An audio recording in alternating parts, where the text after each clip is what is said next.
What about Justin Fields? Would you right now take Justin Fields over Zach Wilson?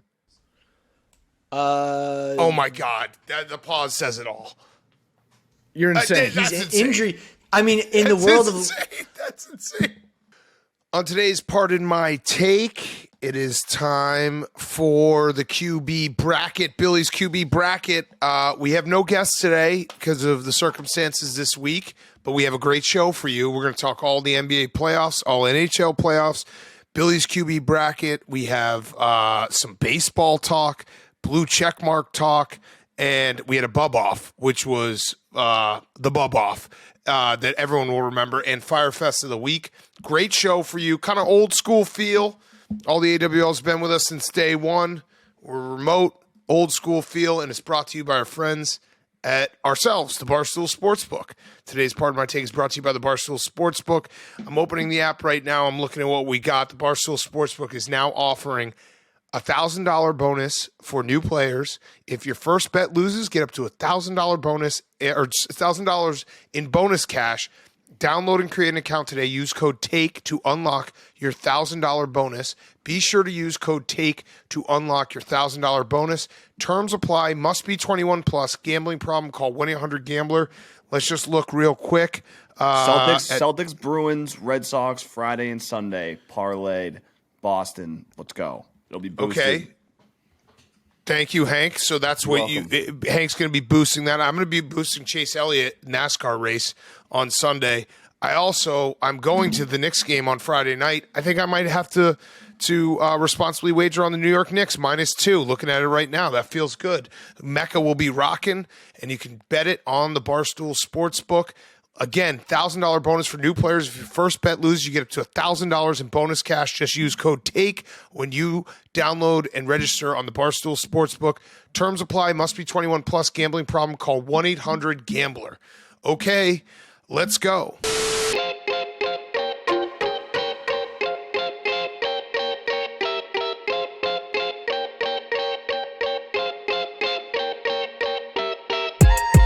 Welcome to Pardon My Take. Today is Friday, April 21st, and I think we should start with Dillon Brooks being the LeBron stopper. We'll get to the Sixers-Nets because Max was there, and he thinks the NBA is rigged against his Sixers, but PFT, Dillon Brooks, he will not respect you unless you put 40 on him. Yeah, that's my motto too. But I mean, like, you got to hand me a steel reserve, and then I'm good. But I respect the fuck out of Dillon Brooks. He's poking the bear. He said that he wished that he would have gotten a chance to guard LeBron when he was in Cleveland or Miami because it would have been a harder task. He said, I don't care. He's old. I poke bears. I don't respect no one until they come out and give me 40. I love this because we're going to get to see if LeBron's going to come out and be able to respond to it, or if LeBron is actually old. This might be the moment. Every player has a moment. Yeah. And sometimes it takes somebody from the outside to just point out, LeBron might have just gotten old overnight. It is now, I'm going to say it right now, Game 3 for LeBron is a legacy game. His first ever legacy game. His entire legacy, if he doesn't score 40, I just love the unless you put 40 on me. So if someone put 38 on him, no respect. 39, no respect. 40, all right, now you get a little respect. But yeah, Dillon Brooks, like that, the game in Memphis on Wednesday night, the theme was teams without their best player doing very well because the Bucks also scored 138 on the Heat without Giannis. But no John Morant, Dillon Brooks, Xavier Tillman, who I don't know if you guys saw this moment. It was such a pure, honest moment because Xavier Tillman played a lot this year, but also had some DNPs. Afterwards, they asked him, they're like, did you think that you would be the one doing the courtside interview on TNT or whatever is ESPN? And before he could compose himself, he just let out a hell no. And then he's like, wait, I'm live right now. Like, I probably should have a little more respect for myself. But Xavier Tillman was incredible. Anthony Davis was a no-show. And I don't know if it was simply the Lakers were like, all right, we won one on the road. We're good. But the Grizzlies have life, and it feels like if John Morant can come back in this series, although I saw some Grizzlies fans saying that Tyus Jones is actually better for their offense. Yeah. So we got a little Ewing theory going on. Yeah, so when I saw this, I was obviously thinking to myself, are the Grizzlies better without John Morant? And then I saw what was happening in the Bucks game, and I was like, wait, are the Bucks actually better without Giannis Antetokounmpo? And then I saw what was the third game? It was who was Nuggets. That's right, the Nuggets game. Wolves. Then that was a tough one to make that comparison in. But I think if we're looking at the LeBron James Dillon Brooks beef, we might have to take LeBron James' side in this. I respect Dillon Brooks saying it, but I'm saying this as like in defense of podcasters nationwide, because I've done some research into Dillon Brooks, and he's gone at a lot of guys. He's a known pest. He's gone at our good friend Draymond Green and said that Draymond's a podcaster and a blogger. I don't respect him. LeBron James kind of fits that podcaster mold when you think about it. Like, LeBron James is a podcaster without a podcast yet. He's drunk all the time. He loves Drake, and he lived with his mom until he had a real job. And I'm just saying, in podcaster solidarity, we might have to defend Dillon. We might have to defend LeBron James a little bit, even though it goes against every fiber of our being. Well, we should point out too, Dillon Brooks seemed like a totally normal and not this agitator guy until Coach K coached him up in that handshake line with Duke Oregon. That was pretty much the moment that Dillon Brooks became the Joker. I'm rooting for I'm probably gonna have to take this back later on if the Lakers make a deep run. I'm rooting for LeBron James to 40-piece him just because I'm a sports fan. And that would be like a great moment, because there is something about Dillon Brooks. You need a guy like that who has that irrational confidence, who's like, I'm the man. LeBron's old. I'm going to poke the bear. But in these stories, you kind of want to see LeBron just go off and put Dillon Brooks in a hole. Like, you just do, because it would be a great story. And it's not that I'm rooting for the Lakers. I'm definitely not. But it would be fun to see LeBron just like put an all-time vintage LeBron performance right on Dillon Brooks' head and have that be the story going into Game 4. Unless there's 40, then it's not a win. He has to get 40. If he gets 39, he has to. We'll not respect it. We should actually put a bet on the sports book, LeBron James to earn Dillon Brooks respect over 39.5 points. And Dillon Brooks is a very good defender. And LeBron also, if you've noticed, you can see at times during games when LeBron just doesn't feel like playing defense. And he had that moment late when Dillon Brooks hit a three and LeBron just was like maybe 10 feet away from him. Just like, nah, I'm not even I'll just let him shoot this. But this is one of those series. Like, I think we all went into the playoffs being like, there's going to be some great first round series for the first time in a while. And this is one of those ones that could absolutely be that, because you got genuine bad blood. And if John Morant comes back, hoping the series goes 6 or 7 and we get more moments like this. Yeah, no, I'm rooting for it. Hank, can you make sure to put that bet in there? Because I'm going to hammer LeBron James over 39.5 points to earn that respect. It is a fun series. Yeah, we'll boost it. It is a very fun series. Grizzlies just play in fun series. That's just what they do. They're kind of like they're a crazy team. They're super talented, but they're also liable to like complete self-implosion, and they're also liable to just start fights everywhere in the middle of a game.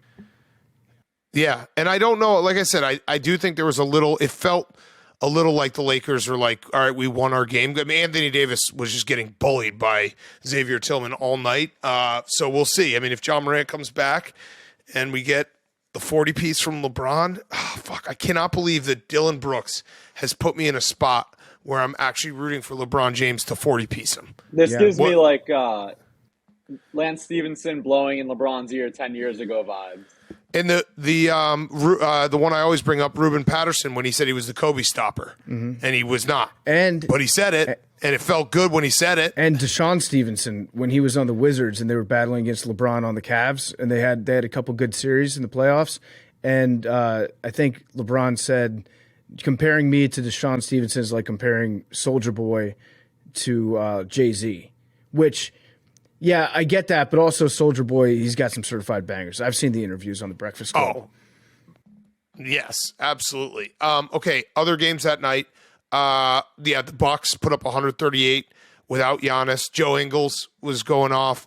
Also, kind of in the same vein as the Dillon Brooks, Bobby Portis. Now, we like Kevin Love. He's a recurring guest. We want to have him back on. Bobby Portis, every team needs a Bobby Portis because Bobby Portis was mad at Kevin Love for taking a charge that injured Giannis. I don't know how many times. I don't have the actual tracker, but I think I saw it at least twice. Him just like yelling at Kevin Love, "You're a bitch." And it was like getting picked up on the camera. Mm-hmm. And that's the crazy energy that you need out of a guy like Bobby Portis, who like he was personally offended that Kevin Love was there for Giannis's injury and then decided to take it out on the Heat and Kevin Love on Wednesday night. Yeah, but Heat culture officially dead. Can we get a dead or alive check on them?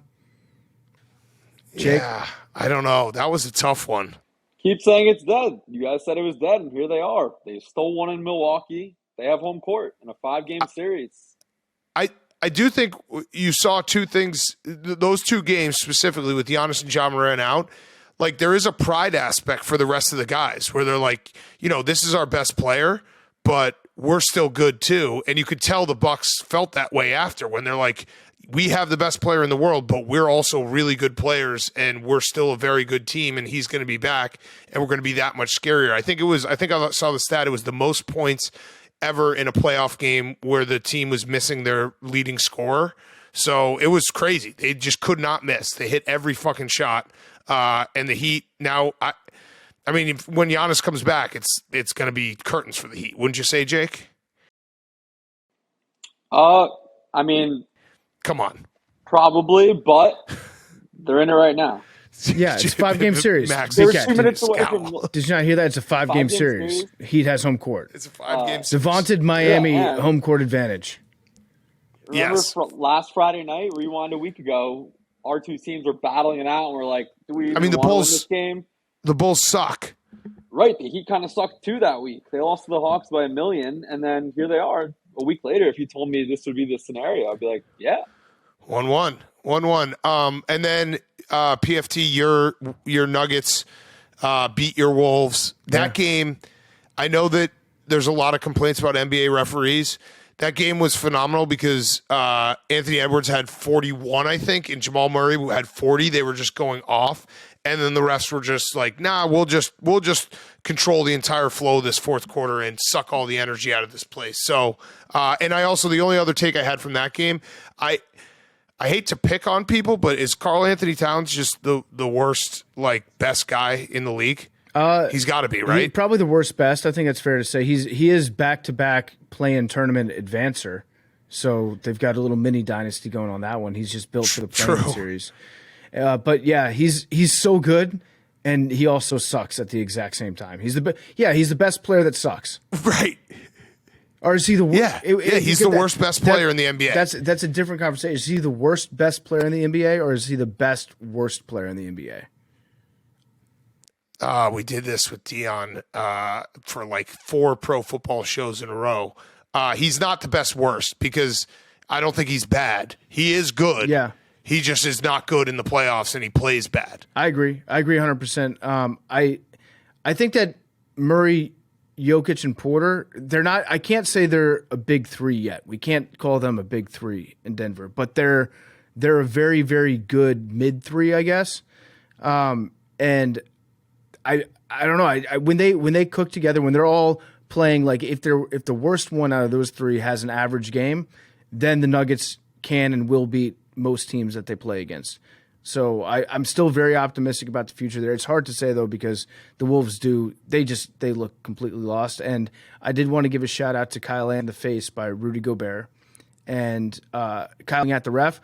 Kyle Anderson, he's not scared. He went back for more and he got in his face. He's a good teammate, certified best teammate on that team. Yeah, the Kyle Anderson thing. Remember, we brought it up to Danny Hurley, how his like restraint in that moment with Rudy Gobert showed how good of a teammate he was. So I'm not surprised. Like he's a great teammate. Rudy Gobert tried to fight him, and he's still there for him. He's still trying to hold him back, trying to protect himself from himself. Yeah, exactly. All right, I think what everyone's been waiting for: the Sixers Nets. Max was there. NBA rigged, but the Sixers overcame that. It was a crazy game because we had Embiid almost get kicked out 3 minutes into the game when he got stepped over and then kicked someone in the balls. James Harden did get kicked out for what seemed like an innocuous, like it was kind of like even in slow-mo, I was like, I guess he hit him in the nuts, but it really didn't seem like it was ejection worthy. Claxton got kicked out. The Sixers found a way to win late. Tyrese Maxey hit a big three. And then again, I hate to do it because as Russell Westbrook has told us, name is very important, but Spencer Dinwiddie deciding that he was going to try to test Joel Embiid at the rim with 9 seconds left. I don't think he's ever overcoming the Dinwiddie nickname. I think that play was Dinwiddie, where he's like, let me go, let me watch out, everyone. I got this. We're down 2. I'm going to go to the rack with Joel Embiid standing there perfectly for help defense when he swats him away, and then Dinwiddie just stands there being like, I got fouled. It was like a perfect block. Yeah, and then at the end of the game, was it Melton who intercepted that pass and then drove down to seal the game with that the fast break at the end? That was an awesome play. I don't know if people are going to like key on it, but when I was watching it, I was like, this is one of the first times that I've seen a player on defense do like what Trayvon Diggs does on defense in the NFL, which is like bait you, pretend like he's going to follow his guy, and then just make a cut and try to like pick off an easy, like it was almost like jumping in front of a slant route. He jumped the route on the pass and put the game away. That was an awesome ending to the game. And as far as the James Harden thing goes, I actually think that what Embiid did was way worse because he actually like tried to kick him super hard in the nuts. And that would have hurt a lot. James Harden just kind of had his arm out like he was guarding himself, like most players do when they drive into contact a little bit. And his hand, it looked like the ball hit the hand didn't hit the ball, if that makes sense. So like it was, he wasn't trying to, I wouldn't even call it a nut shot. I would call it's just like there was contact there, and maybe I don't know ball, and maybe I don't know the rule, but when you're on offense, that's not ever called as a foul if he does that exact same thing to any other part of the defender's body, right? They won't even call that. But because it hit him in the groin, then he's kicked out of the game. That doesn't make sense to me.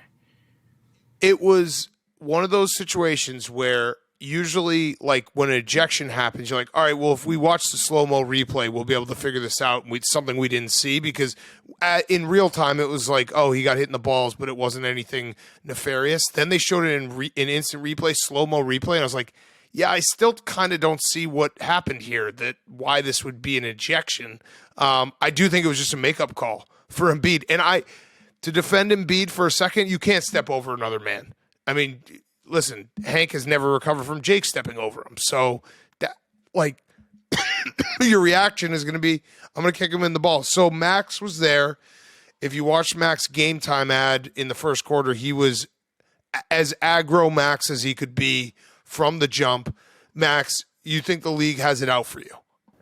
No, I mean, it was just blatant at halftime. There was something that happened. There was something that happened at halftime.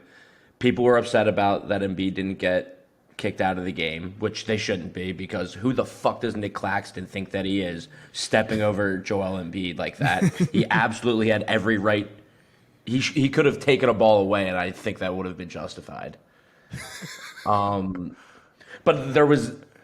it wasn't even just the Harden thing. The Nets had 0 fouls in the second half until 5 minutes to go in the fourth quarter. It was insane. They wanted a long series. They obviously wanted a series. They wanted the game to go more than 4 games. It's not going to. Tyrese Maxey is a star. He's an absolute star. The way he picked up Harden going out today was unbelievable. That step back 3 to put him up 3 was. It brought a tear to my eye. I was going nuts in the stands. Like, you don't say. I almost felt bad. Like so they go to the table and they just keep showing the replay on the Jumbotron, and I am freaking out saying that it's a defensive foul. I'm like, why are we looking at this? It's a defensive foul. He's all up in his grill. Why is this taking so long? This is the worst review in the history of the NBA. And then, like, all of a sudden, it's like they go to the thing and it's like, James Harden has been ejected from the game, and sat down. I was like, "What's going on?" And everyone in my section was looking at me, and they were like, "That's the best call I've ever seen. That's the best call I've ever seen." You just spit on yourself. Oh, I mean, I had so many emotions flying towards the end of that game. But at the end of the day, Tyrese Maxey came through. Yeah. He was a great player, and Joel Embiid, not his best game, but that block at the end, that's still Joe. Yeah, how about Still Joe. How about your man Ben Simmons? He was at the game tonight, and he's not going to the games when they're on the road in Philly. I think he's afraid of Philly. I wish I knew that. I had no idea. What would you have done? I mean, I think they could hear me. I think everyone on that court could hear me. Great game time seats. I was on their ass. I was on their ass all night. I like it. I wish they could have. I wish I had known that. It would have gone down different. Mark Wahlberg over here. All right, so I mean, it feels good. I want the Celtics Sixers to be set up as fast as possible. So I was happy the Sixers won. It did feel like something was up. I mean, that's the NBA, right? Like they can be like, hey, let's put out a couple of refs, see if we can extend this series by one. But the Sixers proved that they're able to overcome the refs. Are you, Max? Are you a Tyrese Maxey fan extra because his last name? It's been my Twitter name for like 2 years now. Is Maxey Delente, spelled EY. Mm-hmm. I do like it. It's nice. It's fun that we kind of share a name. Mm-hmm. And just to clean it up, because we are looking forward already to the Celtics Sixers series. You're going Soul Patch, right? It's a Soul Patch bet officially for Soul Patch Summer. Yeah, sure. But okay. Hank doesn't even have a fucking Soul Patch. No, it's there. I can see it. I think because Big Cat, you're a massive B-Ball Paul fan. I'm a massive Josh Harris fan. I'll take Max's side, and I'll do the Soul Patch bet if you take Hank's side. I guess it would be me, you, and Max all together on the Soul Patch side for the Sixers. Let's do it.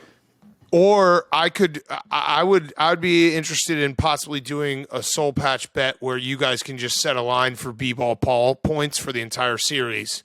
And if he doesn't hit it, I'll just get a Soul Patch. Okay. All right.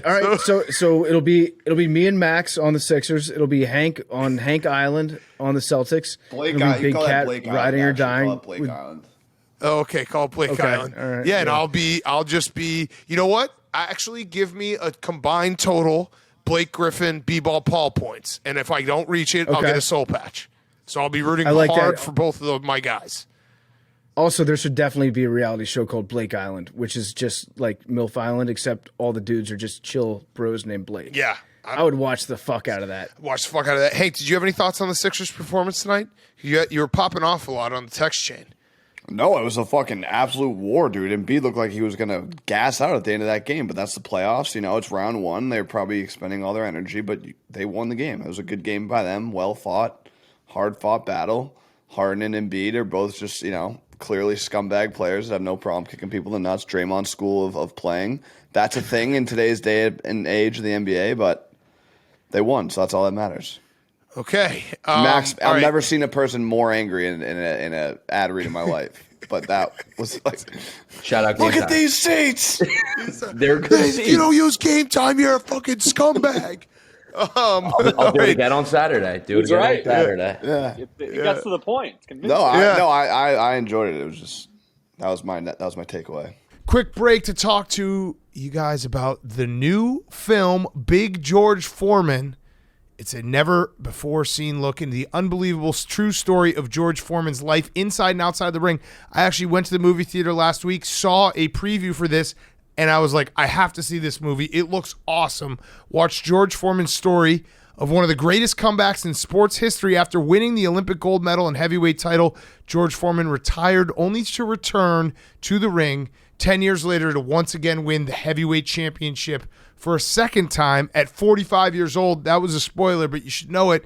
It's an inspirational, relatable story about second chances and overcoming obstacles. George Foreman is played by Chris Davis in a transformational lead performance where he gained 45 pounds to play Foreman throughout his career, and his boxing training lasted for over 15 months to learn all the fights in the movie and perfect Foreman's style of fighting. The film also stars Academy Award winner Forrest Whitaker as Foreman's boxing coach. The film features famous dynamic boxing matches recreated on the big screen. Foreman's story is one of the greatest comeback stories in sporting/boxing history. Again, I saw the preview.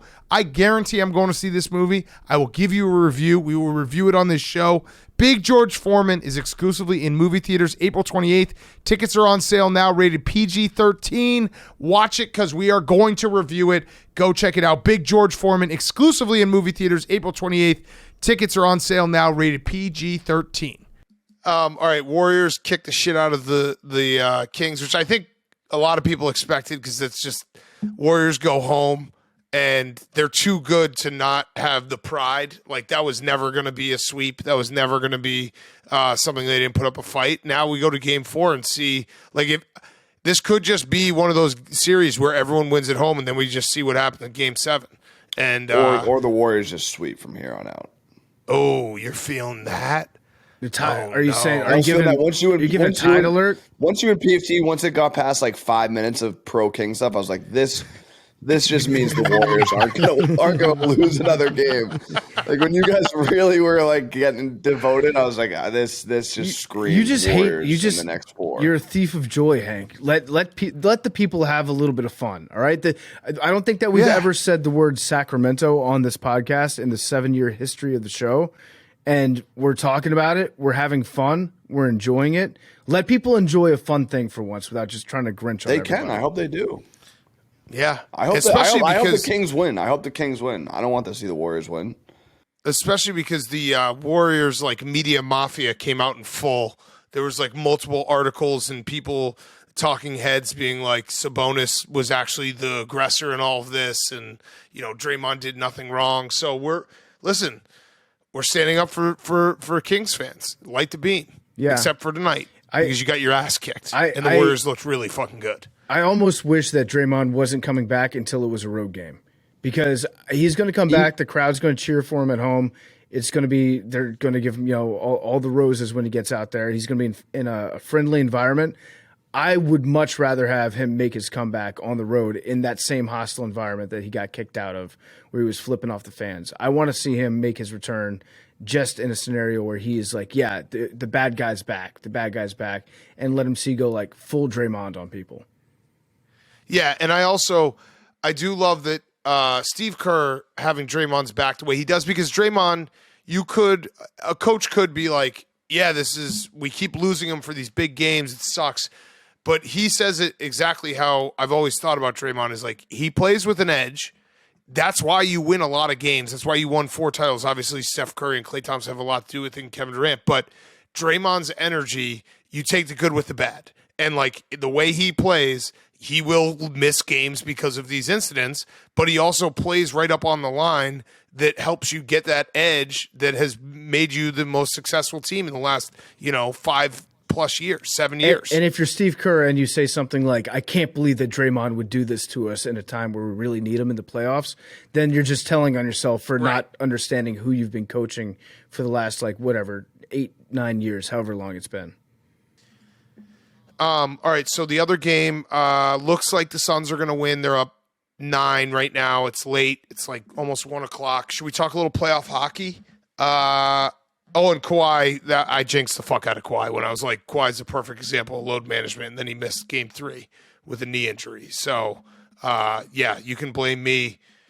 I was going to say Clippers fans, but Frankie Muniz. You can blame me, Frankie Muniz. Billy Crystal. There you go. Hank, are you nervous? Yeah, I'm actually very nervous. Go on. Why? Bergeron is hurt, and he is like the classic guy that the season ends, and they're like, Bergeron played with like a broken fibula and like 3 torn ACLs. So the fact that he's not playing games is very concerning. The dude who was helping me with my taxes is a big Bruins fan, and we were talking today, and he started telling me about all the line adjustments we should be doing. He's like, "Oh, you watching the Bruins?" I was like, "Yeah, I'm worried about Bergeron." And then he started telling me about all of the line adjustments, who should go where, and where the player should go, and how we can fix this. So but he was worried too, and so now I'm even. But like, I don't know. It's just I said it. It's a lot of pressure. You win the President's Cup. Everyone, I feel like that wins the President's Cup. I don't know what the stats are, but for my personal feel, it doesn't feel like President's Cups teams do well. 2013 Blackhawks were the last team to win the President's Cup and win the Stanley Cup. Stat confirmed. So it's a lot of pressure. You know, Whitney said they're the greatest team of all time. He also said before, like, the greatest third period team of all time. So when they're going to the third period tied and they get smoked 4-1, it's like, are we? I'm worried. As someone that jumped on the bandwagon not too long ago and was expecting domination, 2 games ago, I'm concerned with the lack of domination that I've seen. As far as you can see, the Bruins are like a completely average team. Yeah, they're 1-1. Yeah, it's all it's always been Bergeron, so that's obviously a key. He's got to get back. Okay, let's see. The other Rangers won again. When Patrick Kane got traded, I was like, I just want to see him play playoff hockey. And tonight was a night. I think he had 2 assists and a goal, and was like vintage Showtime Patrick Kane. That was fun to watch. Playoff hockey is just the best because it's just every series. Like the best team of all time, the Bruins feel like they're going to be in a war with the Panthers. Like every series feels like this. Even the Avalanche were struggling. They went down 1-0 and they were struggling with the Kraken all the way till the end of the game. So there's nothing like it. Every team can win. It's crazy. I think that with the Rangers Devils series, the two fan bases are very, very similar, and they're going to be people that are like, you don't know what you're talking about. These are the same people that refuse to admit that the reason why the Steelers-Ravens rivalry is so strong because they're basically the same people that root for different teams. They're just separated by a little bit of land, and they've got the same mentality. Rangers fans and Devils fans they're cut from the same cloth, and I just love a good playoff rivalry that develops between teams that are close together geographically that absolutely hate the fuck out of each other. So I say winner of the series gets Staten Island, or probably the loser. Probably the loser of the series gets Staten Island. They have to have Staten Island. I like it. They should just do the loser of the series gets tolls one way. Yeah. So like if you go, like if you go into if the Devils win, everyone going into New Jersey has to pay tolls, but you don't have to pay it if you're going New Jersey to Manhattan. I like that a lot. And then let's wrap up with I guess not every team can win it. The Islanders minute memes. Yeah. NHL rigged. That was a tough ending. Guy just took a stick to the face, complained about it to the ref for 30 seconds, and then instead of getting back, they scored. So that sucked. I have no idea what the ref was looking at. I love this. Guys, is hockey, is the playoffs not usually violent? Like, isn't that what the playoffs are all about? Yeah, but we had Merles on. He said the refs normally hold the whistle. There's been a million penalties in these playoffs. I love this podcast because we are true, authentic. Like we just go through the games and Max like, yeah, NBA rigged. Memes like, hey, what do you think? NHL rigged. It's like we're not going to sugarcoat it. We're not going to give you high level analysis or anything special. It's just like, yeah, my team lost, rigged. Yep. I'm getting smoked in overtimes. That's really I'm watching all these hockey games just praying for overtime, and we haven't sniffed one. The mark of a true fan is to complain that the game is rigged, even though you win the game. That's what I love about it. Yeah, I was gonna say that. It was a win. It was a rig, but my guys are too good. We fought through the rigging. You guys not only tonight beat the Nets, you also beat the entire NBA. You beat the NBA industrial complex tonight. Yeah. Adam Silver was playing center for the Nets tonight. Not to mention, if Joel Embiid gets a 1-game suspension, I don't know what I'll do. I probably will do nothing, but I'll be really mad. No, let's do something. What are we gonna do? I don't know. I can't think of that. But you can't give Harden the suspension and also give Embiid the suspension like that. You've already punished Embiid by giving he can't get the 1-game suspension. That's all. That can't happen. If they suspend Embiid, you have to go back for another game, find Ben Simmons, and give him the double birds, and he has to see you do it. Yeah. You have a chance, Max. Everything Simmons will be there. Let's get you game time seats right behind him. I already have my game time seats for Saturday. Oh, nice. Yeah. Game time. See that cord? Get there. All right. We got a lot of the rest of the show coming up. We're going to have a ton of NFL draft stuff next week. Thank you, everyone, for your patience this week. Obviously, no guests today, but we do have Billy's quarterback bracket that I said it in the middle of it, but I'll say it right now because some of you might tune out, but you shouldn't, because this is we're stress testing you guys. And if you can make it through the quarterback bracket, you are a true AWL, and takies are coming up. So these are the moments. I thoroughly enjoyed it. I think everyone else will thoroughly enjoy it. I don't know which angle you'll thoroughly enjoy it from, but there's enjoyment there, is what I'm trying to say. Wouldn't you say, PFT? I would Just agree. click the I would blog. agree. Go to the blog. 100%. I loved it. No, shut up, Billy. I loved every minute of it. I'm dumber for having listened to it, but at the same time, it's wonderful. I appreciate your brain, Billy. We got to show some love to the Maple Leafs, though, huh? Maple Big Leafs comeback. dominated. Toronto's back. My Leafs just sticking it up the Lightning's ass. That was awesome to see. What's his face? Tavares had a hat trick. Yep. The Islanders need a guy like Tavares because their offense looks sluggish, and I just feel like they need an extra piece. Somebody like that, cut from that same cloth, would really do wonders for the Islanders team. He's showing up in the playoffs. We're doing it for Rob Ford. How about that? What would Rob Ford want more than anything? He would want a Leaf Stanley Cup. Crack. Let's do it. Yeah, and some crack. Yeah. I'll smoke crack. crack. I'll smoke crack Yeah. if the Leafs win the Stanley Cup. How about that?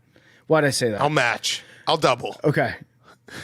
Okay. Like real crack? I'll What did you- take, Billy, I'll take a hit of secondhand crack. Yeah. I'll take the crack hit and I'll blow it in your mouth. Yeah, I love it. Shotgun. Wait. You All know, right, no, let's this kick it makes back sense. to ourselves where we Big talk Cat- everything else. Big Cat inhale. He sucks it in, does not inhale, and blows into my face. Yeah. And we're done. We'll see how it goes. The Leafs aren't going to win the Stanley Cup, so it's not a problem we have to worry about. All right. We have a lot more show coming up. Let's take a quick break for an ad, and then let's get to the rest of it. Quick break to talk about our friends at Pardon My Cheesesteak ourselves. Pardon My Cheesesteak is delivery and pickup only restaurant brand bringing you craveable cheesesteaks and loaded fries. We're now live in all 50 states across 1,000 locations. I love the Chipotle cheesesteak. Pardon My Cheesesteak has been on fire recently. We're in stadiums. We have carts. We're everywhere. We're in all 50 states, 1,000 locations. We have perfected it too. Early on, maybe a little bumps and bruises along the way. Now we are humming along with Pardon My Cheesesteak. Go check it out. Delicious cheesesteaks, loaded fries or regular fries, brownie bites. It's a simple menu that just has your favorites. We try to just keep running the same play over and over and over. Order now at Pardon My Cheesesteak, also available on Uber Eats, Grubhub, and DoorDash. Okay, let's talk some other stuff, and let's do Billy's QB bracket that we all have been waiting for. PFT, I actually have something I have to tell you before we get into everything else. And only Hank knows this. I was thinking last night of things that we could do because we don't have a guest today because of the circumstances this week. So I was like, what could we do that could be different, that could maybe cheer up PFT? I'll give you a guess. I'm sure you can guess, but who I possibly reached out to join us. Greeny. No. I'm all out of ideas. Think history of Pardon My Take. Think the complete opposite of Yeah, Greeny. think the history of Pardon My Take. Mr. Portnoy. Nope. He's way past bedtime. Rob One Schneider. more guess. Come on. No. Think like the history of Pardon My Take. Someone that if he popped up on here, you'd be like, what the hell? Our great friend Blake Griffin, who we support unconditionally to the end of the year. Should have. We should. I'll text him right now and see if he'll just hop on. No, the answer is Lenny Dykstra. So I DM'd Lenny Dykstra, and I was like, "Hey, man, we'd love to have you on today. Weird circumstances this week. It's been a minute. Yeah, been a minute. Like, thought it would maybe cheer up PFT. Some random guy answered me via Lenny Dykstra's DMs and was like, Lenny's focusing on a milestone coming up, so he doesn't really want to do any other stuff. And I was like, months that's out cool. of prison? 5 years out of prison is his milestone. I thought it was going to be sobriety, but 5 years out of prison. He's 34 days away. So congratulations to Lenny. I am actually proud of him. Hopefully when the milestone hits, maybe we can have him on. Yeah, I mean, he's a diehard AWL, and I just want to say, Lenny, suck my dick. Yes, suck all of our dicks. But yeah, I thought I was digging deep in the recesses of my brain, and it led me to begging Lenny Dykstra via DM to come on the show, and then talking to a random person who runs Lenny's account. Yeah, I've actually talked to that guy before because the first time that we talked to him, I think he wanted money for Lenny to come on. He's like, you got to pay me, and then I'll pay Lenny, and then he'll come on the show. It's like, this sounds suspiciously like wire fraud. Yes. I could text someone right now. I don't know. I don't. Blake Bortles definitely asleep, right? Stingray Steve. So Stingray Steve, actually, what time is it in Australia right now? Jake, can you look that up? I believe it's 16 hours ahead, but I'll double check. Okay, because I just got a very nice, thoughtful text from our good friend Brooks. 12:51 p.m. or 1:51, depending. Is he playing right now? What time does it's lunchtime? It's lunchtime. Yeah, I think he's playing. He's coming back on. He definitely is coming back on. I talked to him right after the Masters. He's definitely coming back on. I'm just going to cast a line out there. I'm just going to say, you're around right now, or are you playing? I just sent Blake Bortles a "Are you up?" Go smash See how that goes. golf club. Fuck the Aces. GC, yeah, smash GC. Yeah. Okay. Dustin GC, Johnson right? doesn't watch. I watched the interview. Dustin Johnson was like, "Love being at the Masters." Everyone was shouting out, "Go Aces!" Yeah, it's true. It's true. Aces are popping off. Chris, I'm gonna watch. I am day. more interested in Live this weekend than ever before after the Masters. Look at you, Yeah, Hank. I like it. They're wearing all of us down. You just give the Live Tour 3 years, and I predict that every young kid across America, it's going to do for golf what Tiger Woods did for golf in 1998, 1999. It's going to be a phenomenon. Yes. Love you, yes. MBS.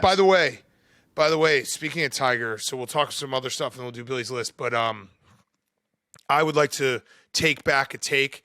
I saw Tiger Woods got ankle injury. I did a very Billy football thing and read up about this ankle injury. And by read up, I mean I read the replies where people were like, I'm a doctor and this is what happened.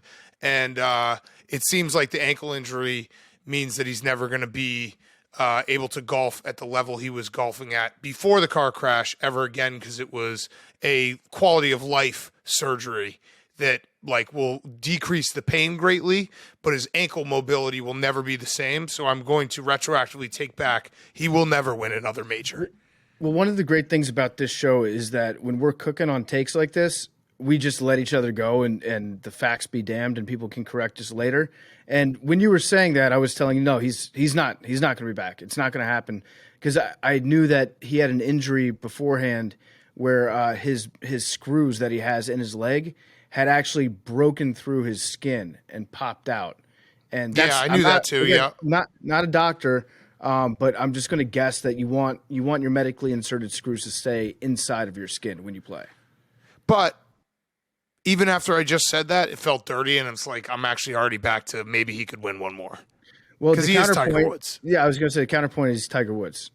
Yeah. All right. So I'm actually going to stick with I'm going to erase my retroactive take and then stick with my original take that he could win one more. I think we just need to send Tiger some like Marcus Luttrell clips and make Tiger get back into the zone where he thinks he's a Navy SEAL and be like, here's a list of Navy SEALs that have powered through that exact same injury and gotten congressional medals of honor. I don't even think we have to do that. We just need to update his like current Call of Duty on his PS5. Yeah. Just make sure the updates are always, you know, he might have lapsed on a couple updates and be like, dude, the game's calling. We need you out there. Yeah, we can just convince him that that golf there's a new release, and one of the patches they put in was ankle injuries aren't shit. Yes. All right. So checkmark day came. Elon actually did it. Elon did like the Jim Valvano of like being perpetually online. It's like any day that you can blow up a rocket in the morning and then take away everyone's blue check mark in the afternoon is like a day worth lived. If you can laugh, you can cry, you smile. Like he did it all today. He blew up a rocket, spun it as it was a positive thing, which I'm going to trust our guy Quiggs, who was a scientist and was like, these are good when they blow up because you can learn a lot from it. And then checkmark Armageddon happened, and everyone has gotten their checkmark taken away except for the people who paid for it. Well, I think this is actually another like 12-dimensional chess move by Elon Musk, because the rocket blew up in the morning, and where do people go to instantly see all the video clips of Elon's rocket blowing up? And where do every person who dunks on Elon for fucking something up is actually putting money into Elon's pocket by using Twitter. How about that? He's a genius. He might be the best to ever do it, as a matter of fact. Like, he fucks up on Twitter so much and pisses off so many different people. But guess what? Where are you going to voice your frustrations with Elon? Boom, on Twitter. He's a genius. He is. And they also, I didn't know this, I guess this maybe is something they say in NASA, but the way they spun it, the exact terms were the Starship experienced a rapid unscheduled disassembly before stage separation. That's the coolest way to describe a rocket blowing up. Yeah, rapid, what was it? Rapid unscheduled disassembly. Hell yeah. That's basically the treatment for any Michael Bay film ever made. It rocks. Yes. All that means is explosions. There was a sick ass explosion. Some are saying that the rocket was too woke and we didn't have all these problems. Nobody complained about it when the Challenger had a mishap. And now all of a sudden these days it's cool to pile on a billionaire. And so, yeah, they should label NASA's Twitter feed as being government funded. How about that? Yeah, I did see one guy, I think it was some professor, some nerd. He was like, can we stop showing this rocket perpetually on loop blowing up? Some of us watched the Challenger live. It's like, dude, is that a serious tweet? Like you're talking about a rocket that blew up, what, 30, 40 years ago? 40 years ago? It was a seminal moment. It was. Listen, tragedy. The O-rings. Does that mean you can't watch any movie with like explosions? Yeah, I don't think that you can too soon something that happened in the Reagan administration. It's fucking like it was insane. No one was in the rocket today either, right? Correct. No one was in the rocket. It was an unmanned rocket. There was another way that they phrased it that said, breaking news, Elon Musk successfully launched a rocket, the biggest rocket that he's ever done, into the lower stratosphere or whatever. And it just didn't finish the sentence about then what happened afterwards. Well, there were a lot of rocket scientists floating around that were like, this actually is exactly what they wanted. They wanted to just prove that it could get off the ground. I guess, sure. I don't understand any of this stuff. I just know I see big thing blow up, and I'm like, haha, they fucked up. I am a student of history, as you know, Big Cat, and the last time that we had a really successful space program, who was designing those rockets? Werner von Braun, former Nazis. Maybe Elon needs to get on the horn, call up some of the Proud Boys, get them working on the rocket ship program. Yeah, it's funny because I've made like 6 sarcastic points over the last 4 minutes, and I keep looking down at Hank, and Hank keeps being like, he's making some good points. Yeah, dude, the Nazi thing, we talked about it a few months ago, but the Nazi thing is crazy. Yeah, oh yeah. Operation Paperclip. That's why there was a battle to see who could get to Berlin first, to see who could gobble up all the scientists. Yeah, and a lot of the scientists just started walking east or west. West? Yeah, west. Yeah, west. It doesn't make sense. That part, Hank, you can back me up. When you walk west in Europe, you are. No, wait, that is west everywhere. Yeah. All right, no, it's west. Yeah, I'm good. I got West is left. We just need to if you're West walking is- to your yeah. if you're walking to your left, that's west. Yeah, and if you're going south, you're going downhill. Yep. That's a fact. Okay, so are you guys paying for your check mark? I'm Billy, you already did. I don't know. No, check it right now. Look at it right now. Because you changed your name, but you paid for it. You're No, paying they for. took- You're actually paying for Twitter Blue and don't have a check mark. You're the Don't know what you're dumbest talking man about. alive. Nope, that's the best part. Are you undercover? Okay. I get undercover all guy the for bonuses. I'm still unverified, and I get all of the interaction. So That I'm in actually the might be perfect the spot. fucking Billy might be a genius. Yeah, I mean, if it's what Can comes you with still it, Billy. tweet Billy? Can you still tweet 8-minute videos? Yep. Okay, maybe it is. So, Billy just dropped all of his keys. He's a janitor at night. Jake, do you feel like you're being Those are all for persecuted now? cocaine, all of them. No, I have. That's a lot of keys, dude. Yeah, the Billy parties. I I have no shame in paying for it because I earned it. We have the slogan of flags fly forever. I earned my check mark a few years ago, so I'm not just gonna let someone take away from it. Like I grew up on Twitter hoping to have a blue check mark, and one day I got it. Yeah. So There we like go. I'm keeping it. I like though that Jake is unabashedly proud of the blue Yeah, check mark. no. There's very few people out there that are like, yes, the blue check means a lot to me. As a journalist, I wanted the blue check, and once I got it, I felt like that was my I have arrived moment, and you can take it from my sticky cold hands. So I think I'm personally not going to do it. I'm not going to pay for it unless I maybe pull a Billy type situation later. But the check mark honestly means nothing to me. I only liked it because I could see, because when I first got it, it was because you could see when new verified people followed you, and then we were using that to book guests on the podcast. Sweet. So you did get it? You did ask for it? No, when I got it, when they gave it to me, I was like, I'm going to keep it. Because the first time I got it, I got rid of it because I didn't ask for it. Second time I got it again, I'm like, wow, they really want me to. It was like what Elon's doing with LeBron right now, where Elon is forcing a blue Right. check on LeBron Right. James. That's what happened to me earlier. And then I was like, oh, I guess it is kind of useful to book guests. So for the good of the show, I had no choice. Right. And you did get it. It was weird because you got it the week that Gaz sent out an email saying, whoever wants the blue check mark, email me back. It was so crazy. Yeah. It was wild. I think I'm gonna wait to possibly buy it and just wait for, because I can already sense the jokes of like, who is this? Who am I talking to? And then also like the shaming of blue check marks, which I've taken part in. That's gonna obviously switch eventually. Like it's a pendulum. It's just I'm gonna stay unverified until the pendulum like goes all the way the other way, and just be like, all right, fuck it, I'll just buy it so I can tweet long videos. You should treat it like a Friday news dunk. Do it like during the NBA Finals, and no one will pay attention to it. I like that, Jake. I like that. I think I put the over-under on Big Cat getting a blue check 2 weeks. Under. Okay. 2 weeks. What Under. about you? You're taking 2 the under, days. Hank? Yeah. What about you, PFT? I'm not going to get it. But you asked for it the first time. I'm not going to get it. I'm not going to.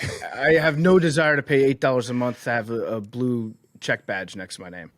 I think I it's. would put PFTs like 2 months. I think I PFTs is. I believe him right now, but I also that could change.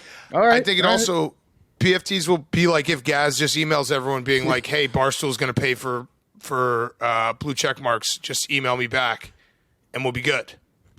I don't think that's going to happen. I reserve the right to change my mind, That's but true. I don't think it's going to happen. That's where I land. I'm gonna wait and see. So I'm gonna reserve my right to change my mind as well. I literally do not care about the blue check. I would just like to be able to tweet long videos, and I think that there's a way that you can do that actually without having the blue check. So I'm gonna try my hand at that, and if that works, then there's no need for the blue check. Someone made the good point the other day, though. When was the last time you ever watched a video longer than 1 minute on Twitter? I made that point. Yeah. No. No, I never. know. Yeah. Yeah. Never. Ever. No, there's some times that I watch long videos on there. What was the last video you watched that was longer than 2 minutes? Let me 2:20. Let me look at my traffic history. See when the last time I went to. Some AJ of our Tatum. fans, But that's the thing, you can't remember it, like- are over 220. No, Jake just talked over my answer, but it's I have it by the exact date here. Interesting. No, I'm just saying, like, you would think you'd watch such a long video, you'd remember it, but I guess. I watched government controls the weather videos. Hell yeah. It was 9 minutes. Perfect. Hell yeah. Perfect. Yeah. Okay, other things. Baseball, Max Scherzer got suspended for 10 games for illegal substances.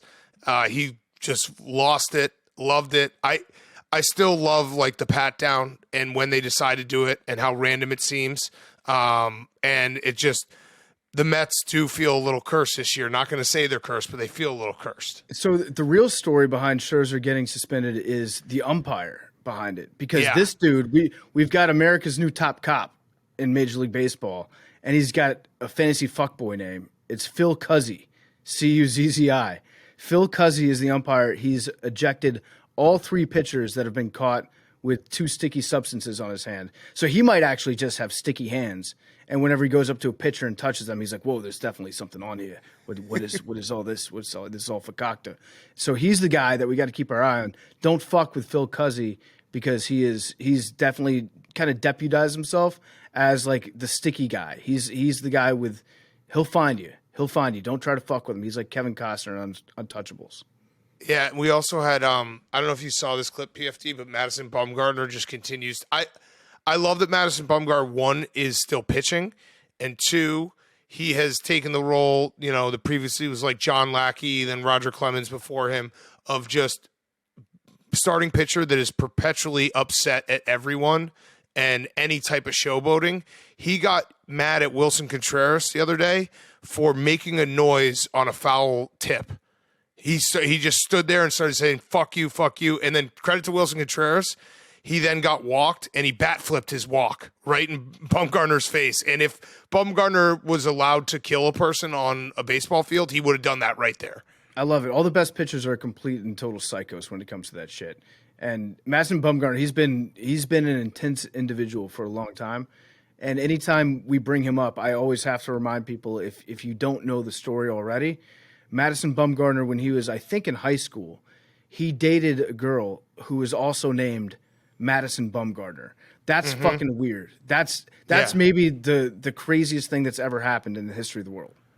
He's a psycho. He's a true psycho. Remember that? What was that story about him, like, cutting rabbits out of a rattlesnake? Yeah, rattlesnake. I think it was like him and his wife. Wife were riding ATVs somewhere. It sounds like an episode of Yellowstone. And they found like a rabbit being digested, and they pulled over, and he took out his knife, sliced it open, and pulled out baby rabbits that were still alive inside of the snake. Total psycho. And then the last thing I had before we do Billy's QB bracket, I don't know if you saw this, PFT, but the bub off between Ryan Clark and Brady Quinn. So draft season, we're going to do a lot of draft stuff next week. We're going to do a draft preview. There's a report. Brady Quinn basically said that CJ Stroud, before his senior season, or before his last season, he wasn't a senior, no-showed the Manning Passing Academy. And that is apparently a character concern. Ryan Clark got very upset at it, and they decided to have it out on Twitter. I've never seen a bub off before. I'm just going to read to you real quick how the bub off went down. So Brady Quinn, Ryan Clark started, or Brady Quinn started with, "I'm hoping you did your homework on my comments about Stetson Bennett this year. Still waiting on your cell, bub." Ryan Clark replied, "Following me, and I'll send it now. Just followed you to send it." What? Brady Quinn, out of he was the first one, and he bubbed Ryan Clark. He bubbed him. And Ryan Clark replied, "Following me, and I'll send it now. Just followed you to send it, and I ain't your bub, bruh." So we should be real clear about our tones before we speak, which Brady Quinn replied, "Followed, bruh. Let's get real serious over Twitter." So we went from bub to bruh. A grown man tweeting another grown man saying, "And I ain't your bub, bruh," is just, it's just beautiful. It's what draft season is about. Guys getting in fights about a quarterback like CJ Stroud's going to go top 5, and they're arguing about a character concern that's not really a character concern, that the guy didn't really say, but then the other guy's upset because he implied it, and we're here. And this is where we land, because eventually with the NFL draft, there's so many mock drafts, there's so much discussion about it, that we get so bored that we start saying like who didn't go to whose birthday party and who didn't show up to this passing camp, and why should we then ding him even though he's going to end up going where he goes anyway, and the guys who are actually making decisions don't give a fuck about the Manning Passing Academy. Okay, so I'm on Team Ryan Clark in this situation because you don't bub another grown man unless you're their bra. That's the equation right there. You don't bub me unless you love me. That's what I always say. That's my mantra. You can't bub Ryan Clark in this situation. It's funny because at the end of the day, this argument that they're fighting over like 19, 20, 20. Well, I guess in Stetson Bennett, like a 21 to 30-year-old man that they're getting into an argument about that they're not financially tied to whatsoever. There's no consequence. Nobody will remember who had what take about which quarterback in 5 weeks. It's just not going to happen. It might get dragged up if they ever play against each other in the playoffs, like 3 years from now. Then that argument will get brought up, and we'll see who is right about it. But nobody is going to give a shit about it. It's very funny how quickly things escalated in that situation. It sounds like they're going to take this offline. They have to post a screenshot. If they're going to be texting each other, they got to post the screenshots afterwards and let us know what's going on, if they've become bros or if they're still bubs. It was, so the original bub from Brady Quinn was too much.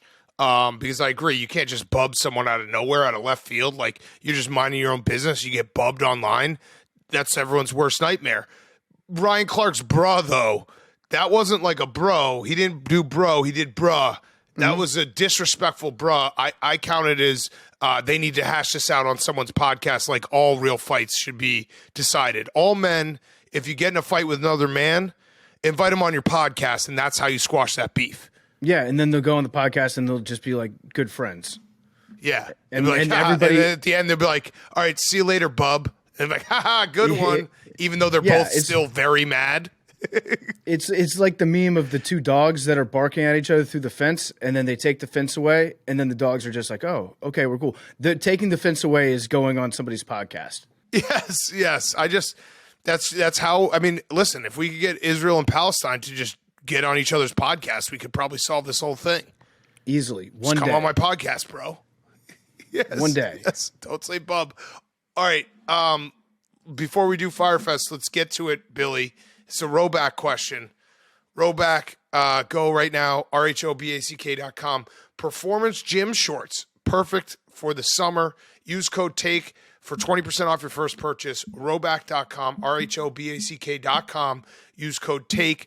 They have Q-zips, polos, joggers, everything, but the performance gym shorts are what you need this summer. So use code TAKE on Roback.com for 20% off your first purchase. So my Roback question is, Billy, are you ready for the 2023 draft quarterback bracket?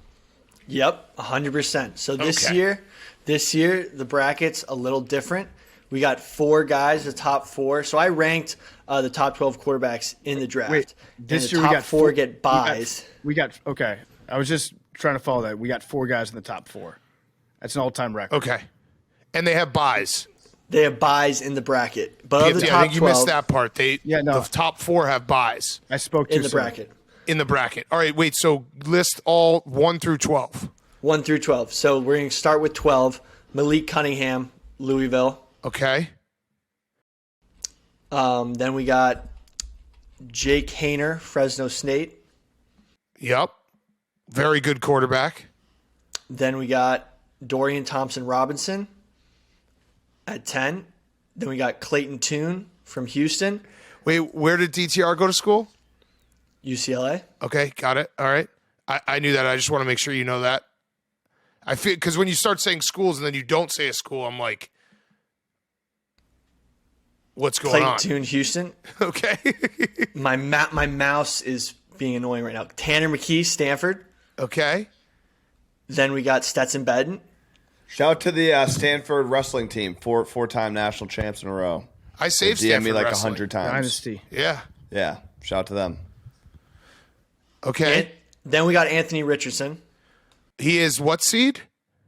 He's at 6. What the Billy? What the my No, favorite so thing, part my of this Get part out of of it. this Get off the list. Hold on, time out. My favorite part about the bracket, because we've done this 3 years, I think now, even though Billy has, I think, done this, like written it all out, it always feels like he's doing it in front of us. Yeah. Yeah. Also, I don't know also if we were recording when you said we're doing the bracket. He was like, you started dashing around. Like Well, he starts scribbling as we're like, Billy, bracket time, and he's like, okay, all right, no. So something about my rankings is I include that they might end up in bad situations. I'm not ranking the best players coming out of college. So this is like the their funniest performance in the NFL. The funniest part of Billy's quarterback bracket by far is that he makes a list numbered 1 through 12 of the best quarterbacks, and he puts the best quarterback number 1. And then he Yes. has a bracket of his best players that's already ranked as his best players. And then Well, they the go worst head-to-head. player. They and got to then go the head wor- to head. yeah, Yeah, they got to go head to head, PFT. Then They the have to go worst head to players head. lose. Yeah, no, they have to go head to head. You don't know. There could be an no, upset. but Like, there we are could- we upsets. could- There are upsets. I know, but I'm just saying, like, that if you look at it from what it truly is and how the seating committee works on this project, you've already made your list of the best quarterbacks. But this is why we love you, Billy. Well, Who people is forget Anthony Kenny, Richardson matched up against? That's all I need to know. No, hold in on, the- Hank. Let's do this in Well, order. Let's people go through the forget- whole order. People forget Kenny Pickett won last year. Yeah, upset. People forget that in Upset. an upset, and then he's like one of the best, most successful quarterbacks from that draft. Yeah, People it might forget. be People like forget. like the Warriors. The Warriors were psyched to get the Kings in the first round. Maybe Anthony Richardson gets a great matchup. Yeah. So Okay. like Anthony Richardson's 5. Anthony Richardson's 5 because he could go to a shitty situation and end up just getting tanked. Okay, 4. So 4. Okay. Oh wait, that's no. true. Now we're at 5. C.J. Stroud. Okay, 5 is CJ Ooh, Stroud. okay. 4. Hendon Hooker. Okay. Nice. He's Greensboro. high on my list. 3. Bryce Young. Okay. I 2. can't wait to hear about your takes on Bryce Young's size, but keep going. 2. Will Levis. Okay. And then 1, which is my like wild card, like Sam Ellinger, Trace McSorley, Chad Kelly, Max Duggan. Okay. He's the guy that makes no sense in my mind, but he just gets a bye just because it's my bracket. Okay, but he is the Yeah. 1 seed overall. He's a 1 seed. He's more of like a different kind of seeding. He's just there Okay. because Yeah, in okay. no one else's list is he in the top 12. So I just put him in my list Put him because number he's 1. a game winner. You Put him should at 1. All right. next I like year. Just the put a name pin of in this this one. slot. You should have a play-in game next year. Yeah. Yeah, That would be cool. yeah. Yeah. Okay, so Billy, tell us your criteria before you go through the matchups. How these rankings all work. This will be good. So the rankings are just like because really good players will go to really bad teams and then their careers will just fizzle out. So players who are not as good coming out of college actually kind of get an advantage if they like weren't top 4, but they're still good players in my mind. Okay. So Kenny Pickett was one of those guys. So this is also kind of a mock draft too, because you're projecting where these quarterbacks are going to end up. Kind of. Kind of. So okay. matchup number 1, Clayton Tune versus Tanner McKee. So Say the Clayton Tune- seedings too, so we just can keep track. this is a 9th seed versus an 8th seed. Okay. So Tanner McKee is actually the 8th seed. He's ranked above Clayton Tune. Why do you have- But it's Why do you have the 9 seed playing against the 8 seed? because there's four guys get a bye. Yeah, there's the buys. Don't forget the the buys, buys. PFT. You You forget keep about the forgetting buys. about the buys. But that still Forgetting doesn't about make the any buys. sense why a 9 seed would play against an 8 seed in the first Well, round. if you check your text, Yeah. I have the. If you go- I sent it to you. He goes 5-12. He goes 6-11. He goes Yep, 7-10, 8-9. Exactly. It's the Okay, buys. okay. You got to understand the buys. So Tanner McKee he's playing a pro style at Stanford. He's tall. He's prototypical. But the thing is, his hands are way too small for how big he is. He's got 9-inch hands, and he's a really big target, which is just a huge fumble risk. He may have not been seeing that at Stanford, but Clayton Tune is just a gunslinger, just like way more air raid. And, Clayton Tune advances in that matchup. Okay, wow. Okay, So did that you was take an into upset. account- Yeah, big. Did you take into account the fact that that Tanner has a way better quarterback name? Clayton Tune is it's a pretty good quarterback name. Like Clayton in general. Tanner McKee is a good one, but those are kind of equal there.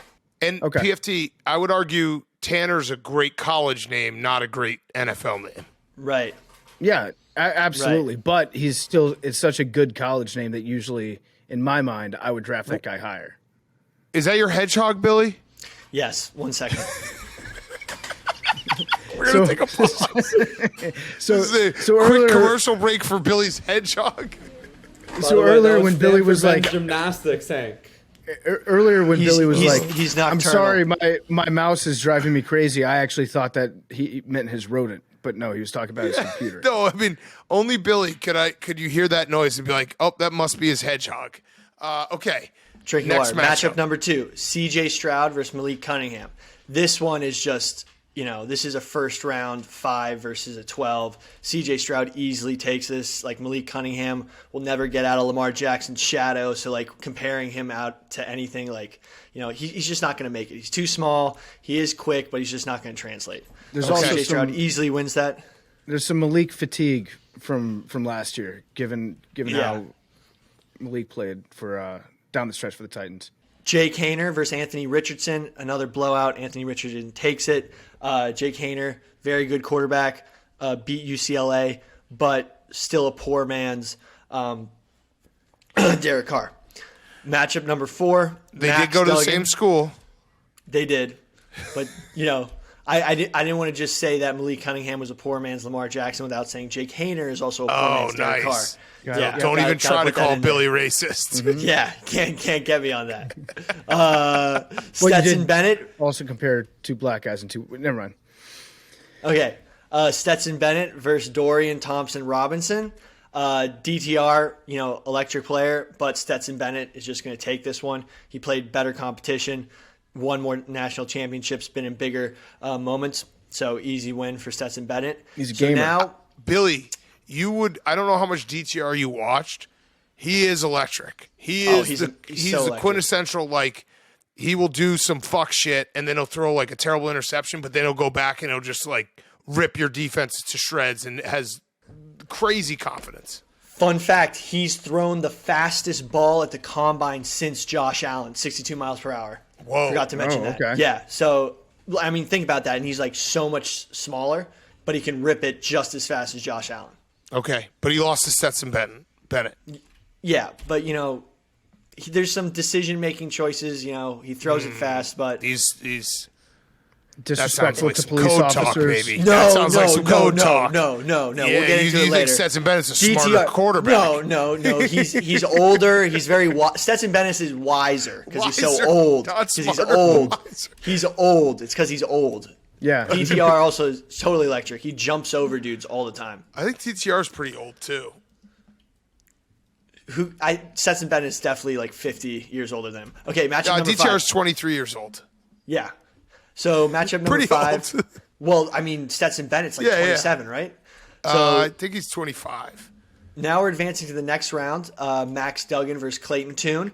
Clayton Tune is a great air raid guy, but Max Duggan is just a competitor, and he's way faster.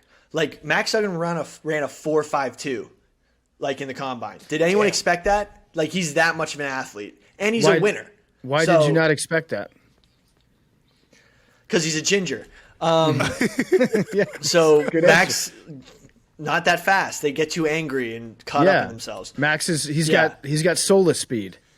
Yeah. So Max Duggan advances. Clayton Tune. I mean, the thing is, Clayton Tune's competition, you just see him throwing touchdowns to just wide open guys. And, Max Duggan just pulled it off better and honestly made some throws in tighter situations. So this is where it gets interesting. Matchup number 6, CJ Stroud. I hope people listening at home, I apologize because I'm just as lost as you. Just look at the blog. You'll see it. It makes a lot more sense. Okay. CJ Stroud versus Hendon Hooker. CJ Stroud is a very good QB. Very, very good. The only thing that I got against him is that he's an Ohio State quarterback. Yep. And how many really great Ohio State quarterbacks we've seen coming out that just haven't really panned out. Don't like this. Can you name them? Billy. They haven't. Well, no. Can you name them? I can, actually. Okay. Who? Yeah. Dwayne Haskins, R.I.P. Oh wow. Cardell Jones. Okay. Damn. JT Barrett. You don't. Here, a little word of advice: you don't lead with Dwayne Haskins. Yeah. You say Billy, like three other names. Justin other Fields. names. You say three other names, and you go, and obviously, like, rest in peace. We never fully got to see, unfortunately, but Dwayne Haskins. Yeah. Also, we should investigate his death because that's another thing. Okay. Justin Fields. What about Justin Fields? Would you right now take Justin Fields over Zach Wilson? Oh my God! The pause says it all. You're insane. That's He's insane. injury. I mean, in the That's world insane. of Lamar Jackson, I mean, he's injury prone. I said it. Okay. Like Lamar in this Jackson world, weighs like, about 80 pounds the less. best of it. I know, but who still got hurt? But Zach Wilson is bad. If you turned injuries off for Zach Wilson, he still would be the worst. Right, but I mean, yes, over Zach Wilson, but I'm just still my take on Okay. availability. Can I just pause for a second? Zach Wilson is also injury prone. Are we missing out on that one? He's mentally injured. Billy, can I just pause for a second and ask you a Yeah. quick question? Norman, man. How many Division I college football games have you attended in your life? Um, Wasn't it one this year? no, I've been to 5. Okay, all right. So, but this year you went to what game? This year I went to Tennessee, Florida. Okay, all right. I want to see where the rankings go, but I just put a pin in that. I watch a lot of college football Yeah. on TV. Okay. Now you got me all messed up. Okay, CJ Stroud. This is going so smoothly. Yeah, before so Big Hendon Cat Hooker started doing wins his- just because. Control. Hendon, I'm just asking a simple question that might allude to someone that Hooker, Billy saw live win this, because that was Well, okay, It goes, go. it goes a little deeper. It goes a little deeper than that because Hendon Hooker used to come on macrodosing every week, and Billy just okay. wait till the end Yeah, of the okay, bracket. keep going. Wait till the end of the bracket. Keep going. Hendon Hooker beats CJ Stroud because I think that the ACL is going to drop Hendon Hooker into a way better situation. Like, what if he ends up on the Patriots just because of the ACL and has a way better situation than CJ Stroud going into some like Atlanta Falcons? I don't think ran out of the Robert. league. I don't think Robert Kraft would have any interest in another Hooker. It wasn't a hooker. Yeah, PFT. Let's be that's nice. wrong. Masseuse. In the same vein, I think Hendon Hooker is a less problematic Deshaun Watson in his play style. Next matchup. Yeah. Bryce. Way less problematic. Next matchup. Bryce Young versus Anthony Richardson. Okay. I get the Bryce Young hype. I get it. You know, he plays really well. He's played him out a lot of ways. But the thing is, Anthony Richardson is everything Bryce Young isn't. But the thing is, you can teach Anthony Richardson to get better decision making, put him in the right offense, but you can't put 30 pounds on Bryce Young. His frame is just it's not going to work. It's not like he has a frame to work with. It's not like he's a beanstalk. The kid just couldn't physically put on 30 pounds without sacrificing serious mobility and making him look like a bodybuilder. I like that, Billy. You've gone from being just a respect mass guy to being respect frame guy. We're frame guys now on this podcast. No, if you look at his frame, he's Yes, slender great at frame. the hips and slender at the shoulders, like a guy like Arizona Cardinals. Kyler Murray. He's like a big frame guy. Like he can put like Russell Wilson, big frame guy. You can put the weight Fat on there. ass. Yeah, like Bryce Young, he's not that thick. He's not that thick.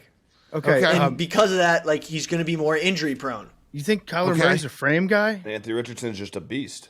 I don't think Kyler Murray's a frame guy. Kyler Murray's thick. Okay, all right. He is I won't thick. tell you how to do your job. He's stout. He's Drew compact. Brees kind of was thick too. Yeah. Sneaky. Sneaky thick. Billy's Billy's not Sneaky wrong. See, Doug Bryce Flutie. Young's body. But the thing is, Drew Brees wouldn't be running like his play style is way different than Bryce Young. Bryce Young's gonna be running around. Bryce Young's body type is an anomaly. It's not. It has not really. You don't really see it in the NFL at the quarterback position, because I would agree, Kyler Murray and Russell Wilson have just more meat to them. So I although I disagree with the Kyler Murray comparison, I do think that Bryce It's not a Young, comparison; they're totally different. No, I know. Kyler Murray has way more meat on him. I'm saying that I wouldn't say that Kyler Murray's got a great frame, but I will say that Bryce Young, There are some glaring frame issues with him. I agree. My frame coming out of high school was better than him coming out of college. That's like a fact. Yeah, you're built different. Anthony Richardson's just totally different. And you can he is not only is he a amazing athlete, but you can tell he goes through his progressions and is actually extremely cerebral at the position. Out of a lot of these athletic quarterbacks, he's extremely cerebral in breaking it down, especially downfield and especially facing cover zero, which I've kind of been obsessed with since talking to Chad Kelly and seeing something like him go up against cover zero. He picks up blitzes better than most in this draft class. I've seen scouts call him once in a generation talent. Yeah. Yeah. I think that was Hank. That was Hank that said that as a scout. Yeah.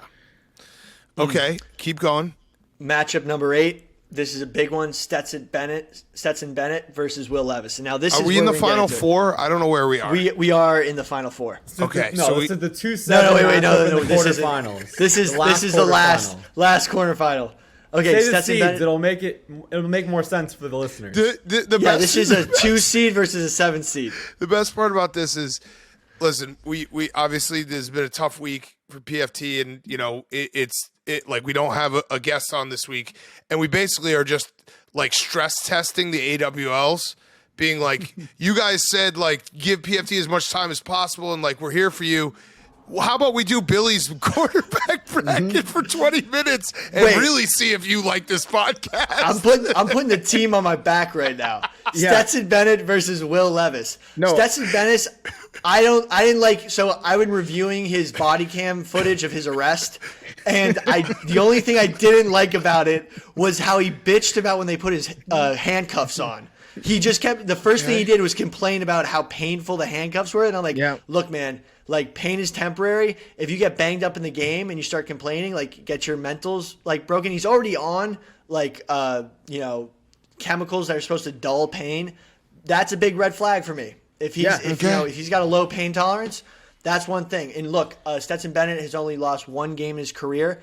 Will Levis has lost 7. You learn way more from losses, and I think if you're in a situation like Georgia, Stetson Bennett is very replaceable with other guys who could have done the same, if not better than him in that perfect scenario. I think, if you put Will Levis in a better scenario, we saw that he sat out the bowl game and his team just got shelled.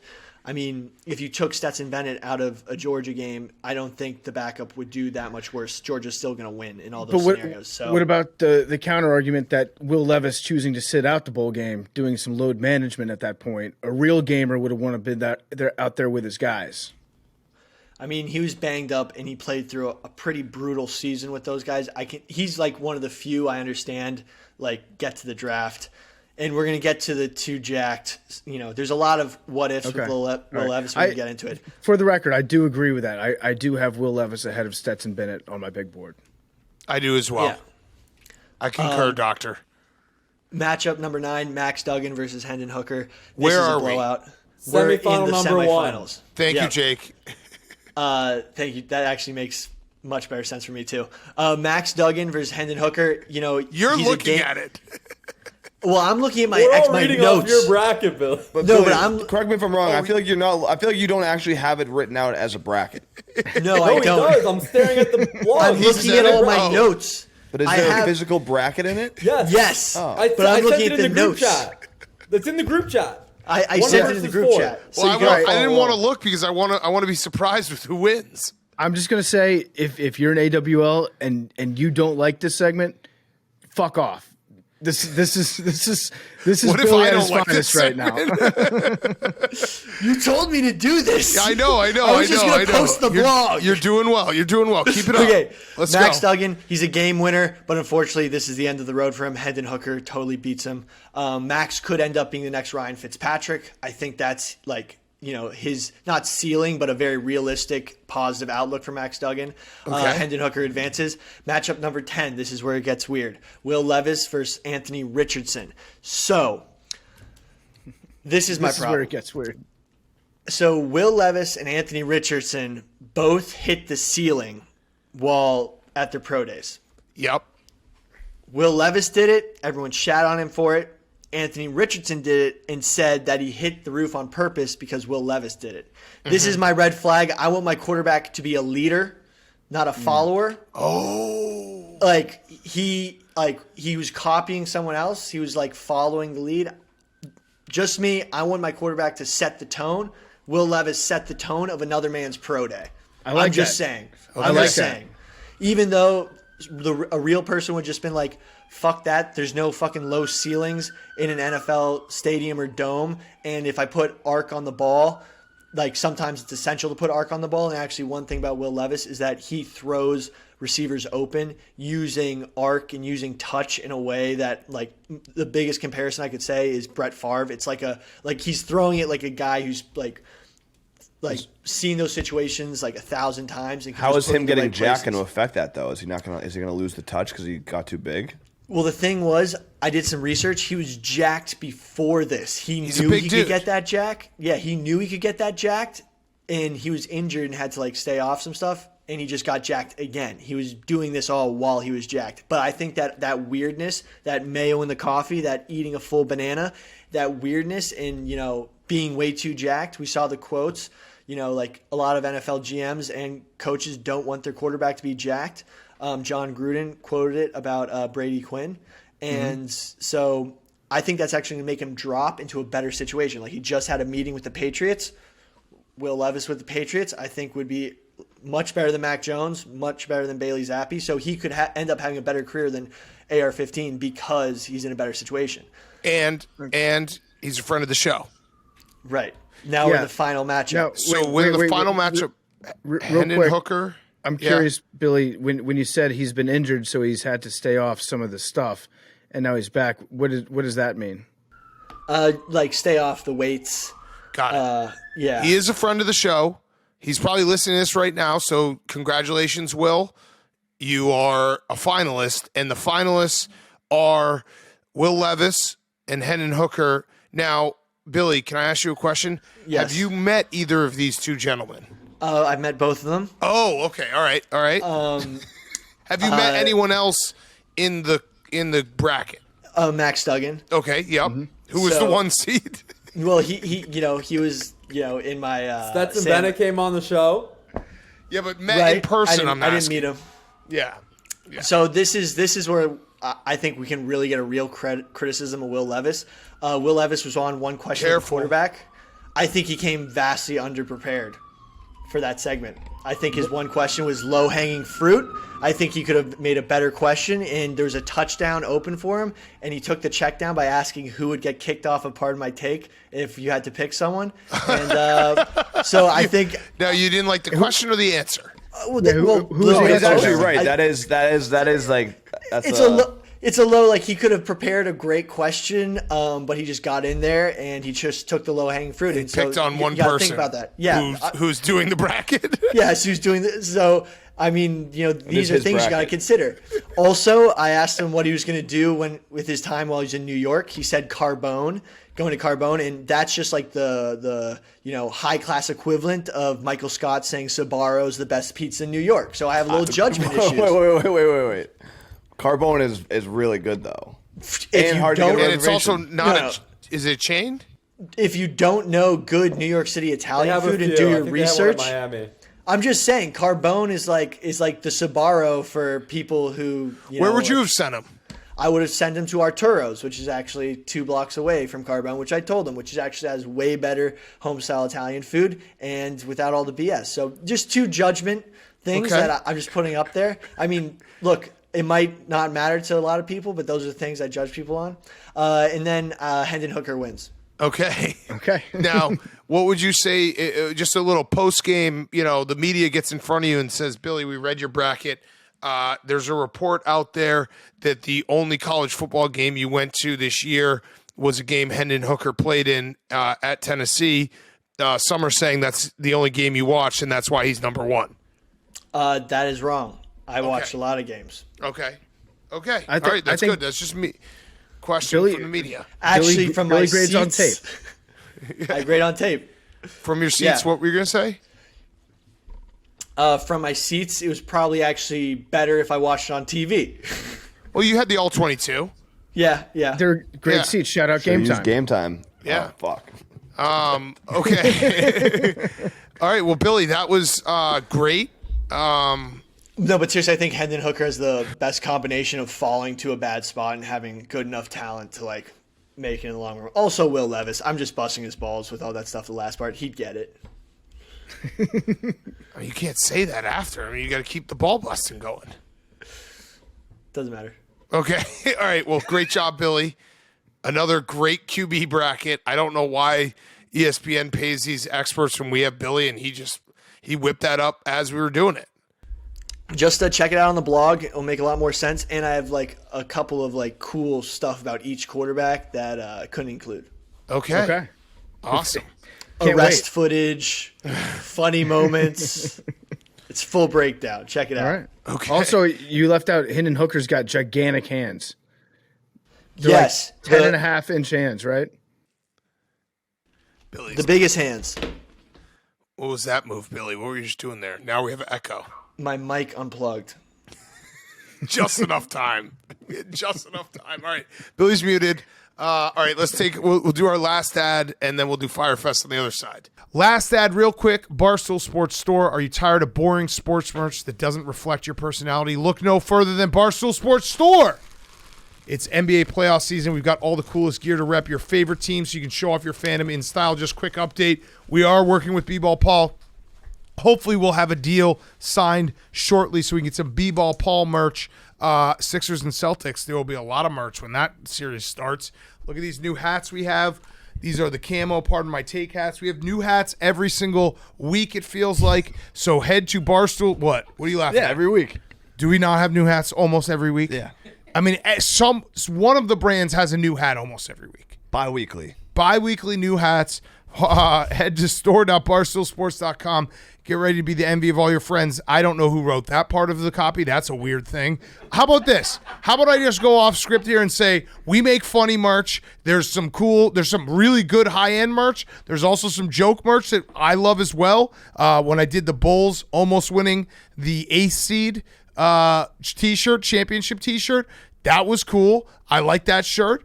We have I have a sick Jaylen Brown mask shirt that's probably going to come out Friday. We're going to get this. This is a preview, so it's not officially signed. I'm here for B-Ball Paul. What? This shirt That's going to be rocks. a very funny shirt in like a year and a half. When he's winning championships, Hank? Don't laugh at that.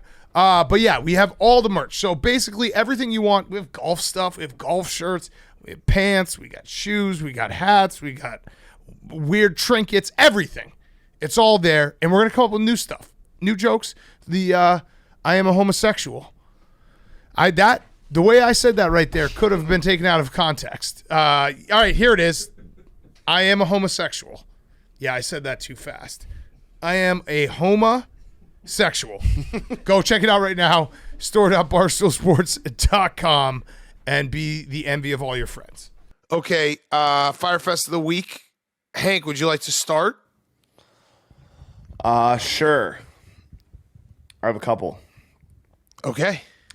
First one, what was it? Must have been Monday night. There was 2 overtime games, Oilers and Kings. It was 3-2. And I just got New Jersey cable. I have cable. New Jersey just did an emergency program test run. And it was like, we're doing an emergency test run. Like, cable's gonna be off for the next like 2 hours. And then the Kings scored, tied it. I had the Oilers, and then they lost. That's tough. I actually, because you tweeted, you're like, this game went to overtime. I was so mad. It was one of those things where it was 1 o'clock in the morning, and I was just walking around my house furious. Like, what is going on? I had to pull it up on my phone, and then it was behind, and I couldn't believe it was happening. So I was I also saw like, it makes sense why they're just doing the test. It was 1 o'clock in the morning, but Yeah, I saw you going through that, Hank, and my question when that happened was, because you made me think about it, I don't think I've ever seen the emergency broadcast system used for anything except for a test. Maybe they used it on 9/11, maybe. But besides that, I've never heard the actual emergency broadcast ever. Did you guys see? No. Did you guys see that the whole state of Florida had an Amber Alert at 4:30 in the morning? 4:45. It woke up the entire state. I would drive me insane. It was It was a test. accidental. It was supposed Yeah. to be on TV. They sent it to phones. it must be like reset your alarm week in all the states.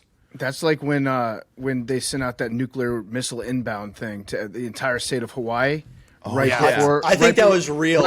Right before I love that. I think that was Billy's real. mic is back. I think that was real, and they stopped the missile before it hit. That's just my take. I think it was Matt Patricia, the rocket scientist, trying to psych Marcus Mariota out the night before their playoff game against each other. Matt Patricia, now an Eagle. New Eagles coach. Yeah, I just unmiked to say that. You guys look a little bit alike, Max. Yeah. Good looking guy. Good looking guy. Yeah, you got to during Eagles games this year. You got to rock a backwards hat and a pencil for sure. Sure, fine. And then my other Fyre Fest, I was playing PGA with Rudy the other night, and we made a bet, and I lost, and I have to watch the entire Bruins game on mute tonight. So I'll be live on the PMT Twitch just watching the game in silence. I'm probably not going to promote it if you're listening to this. Tune in. No one's listening right now. I'm not going to say anything. So nobody show up in the chat and start giving Hank numbers to guess. People are just going to yell, "Have you got the lottery ball? Have you got the lottery ball? Have you got the lottery ball?" I saw your golf balls, Hank. Those are sick. Yeah. Shout out to TaylorMade. They sent me lottery ball custom golf balls. That's sick. It's cool. Okay, PFT. I had a pretty clean week actually. So I don't know. Don't really have anything to complain about right now. The only thing I have is actually I'm going through some hotel situations, which is just adding to the list of stuff that you have to take care of when you're in the scenario that I'm in right now. So I'm staying at a hotel. I don't know if I should name them or not. It's Hilton. And I reserved a room for a couple nights because I didn't know how long I was going to be down here. Quickly found out I was going to need to be down here for a while. So I tried to extend my stay by 2 nights in the same room. I did that over the phone, and they ended up giving me an extension through, I want to say, May 3rd, which is much more than 2 nights. And so then I was like, wait, no, that's not what I asked for at all. Please reverse the charge immediately on that. And then they said, okay, we've got you all squared away. We got 2 more nights for you. And then they sent me the confirmation through my email, and they booked me 2 more nights at a completely different hotel in a completely different town. That was also a Hilton. And so then I asked them to reverse that, was put on hold for about 42 minutes because the person just freaked out because they're like, I've really fucked up this scenario big time. And then somebody else got on the phone, fixed my reservation, got me in the right room, but I have still yet to have the other confirmation canceled. So right now, because they put all the holds on your cards, I'm out approximately $2,300 that will be reversed onto my card soon because of errors and somebody putting in the wrong information to a computer. So I'm waiting to hear back from them and see what's going to happen on that one. But that's been a headache that I probably could have done without this week. Please let me know if you need me to skull fuck. No skull fucking yet. No, just maybe some skull grinding for a little bit, some skull dry humping. No penetration necessary. But on a serious note, thank you guys to everybody out there that's reached out. It's actually meant a lot, so I appreciate that. Okay, my Fyre Fest is so my wife's out of town this week, so I've been solo with the kids. It's kind of like when Dwight got fired from the office and all the plants died, and you just quickly realize, like, oh shit, there's like a lot of things that I didn't realize go on here. But one thing that has been interesting is I'm obviously, cooking dinner. We've had hot dogs 3 nights in a row. And my kids have had like maybe a bite of a hot dog every single night. So I've eaten 10 hot dogs in the last 3 days. I realized that tonight as I was downing another couple hot dogs. And I was like, I just keep cooking 3 to 4 hot dogs a night. And then they have a bite. And then I finish their hot dog. And yeah, that dawned on me as I was cleaning up after dinner. I was like, damn, you've eaten a lot of hot dogs this week. So maybe next time I'll figure out maybe some mac and cheese or something that I can cook. But yeah, it's been eye-opening with, it's something. It's something. You know what you're going to want to put in that mac and cheese, though? A couple hot dogs. Hot dogs. Slice it up, yeah. I also have a situation where I think my son already has more Riz than me. Shout out Jeff Nadeau. He has the most Riz in the world. But last night, time has just escaped me this week, but yesterday, come home, eating dinner, snacks. My son's like, I want a clementine. Peel him a clementine. Eats every single piece except one. I think he took one piece with him to his bedroom at night. Because I come down, I get him out of bed, and we come down. He's holding a piece of clementine in his hand. And I'm like, hey, dude, like, why don't we eat this or throw it out? You've been holding it for a while now. And he's like, no. He holds it all the way we walk to school. He's holding it like it's like a gold bar, holding it all the way to school. We get to school, walk him to his class, walks up to his teacher, shows his teacher, and then just eats it in front of her. And she was very impressed. And I was like, I don't know what just fucking happened here. So, yeah, I think he's got more Riz than me already. I thought you were gonna say he was gonna like give it to his teacher and be like, here, No. I brought you a present, which would have been medium Riz. But Yeah. to show her and be like, I bet you want this. He just negged her. Yes. Your son is gonna become a pickup artist. He's gonna be the new mystery. And she gave the reaction that he was looking for. She's like, "Oh, what's that?" He's like, "Clementine," or he says orange, and then he ate it, and she's like, "Wow." that was it. He fucking, the crowd went wild. So yeah. I think I'm out-rizzed by my son already. He's definitely going to become a pickup. He's going to come home with like a top hat and like goggles around his neck. He's going to be picking up chicks left and right.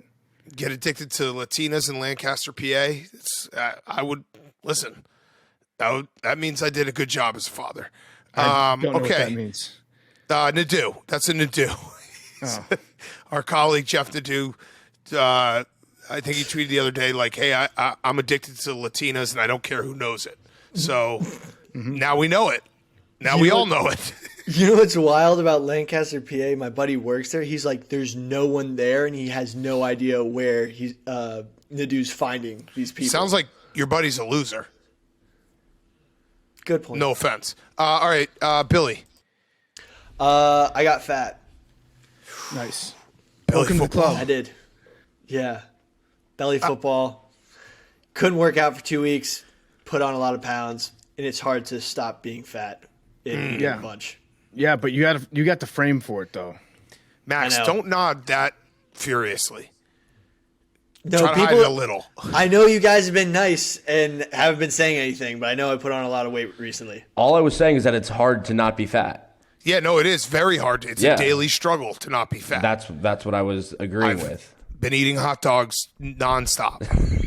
I understand. Billy, how did basketball go last night?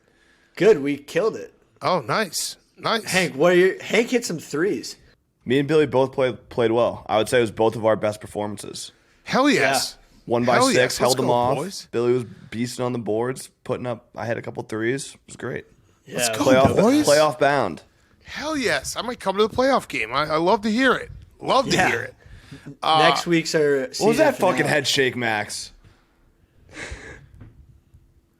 Oh, you're muted again. You're double muted. We're in the mute off. There's no way that Big Cat would go to Hoboken for your No, playoff Big Cat loves game. ball. But it was I mean, nice that I said it. Yeah. I mean, that's You the saw most- their reaction. It's about the reaction. When I say, a like, good hey, I might gesture. come to a game, Billy and Hank both were like, fuck yeah. That's all I was looking for. I didn't want them to have that satisfaction. Yeah, no. I got I'm in- the I'm- moment. You can't steal that from me. No. Yeah, I'm in the stands looking every game. Yeah. Where's Big Cat? He said he was going to come to the game. I'm going to come Hank's with a left. huge... Yeah, Hank's left a I'm gonna- ticket for Big Cat before every single game that they've had this year. We just I'm gonna keep check looking in at the stands. I'm going to come with Yeah. 2 huge, like, high school football pins for both Billy and Hank. Just clapping along, maybe try to get in a fight. Okay, Jake, what's your Fyre Fest? I have an ingrown toenail that's infected. Oh, And I'm on antibiotics. Me too. Really? No shit, Max. I've had Which a, toe? Which toe? my left big toe. I'm getting it taken out Oh, tomorrow the night. right big toe. I've had an issue with this toe for a couple of months though. Have you? Yeah, well- You guys just don't get to the point where you just get a kitchen knife and just have at it. No, that would It, like, probably pop- make it worse. I No, went but, to like, City you gotta MD dig and they it put me out. on an antibiotic. No, Billy's Oh, right. I got a foot doctor. I'll give you my guy.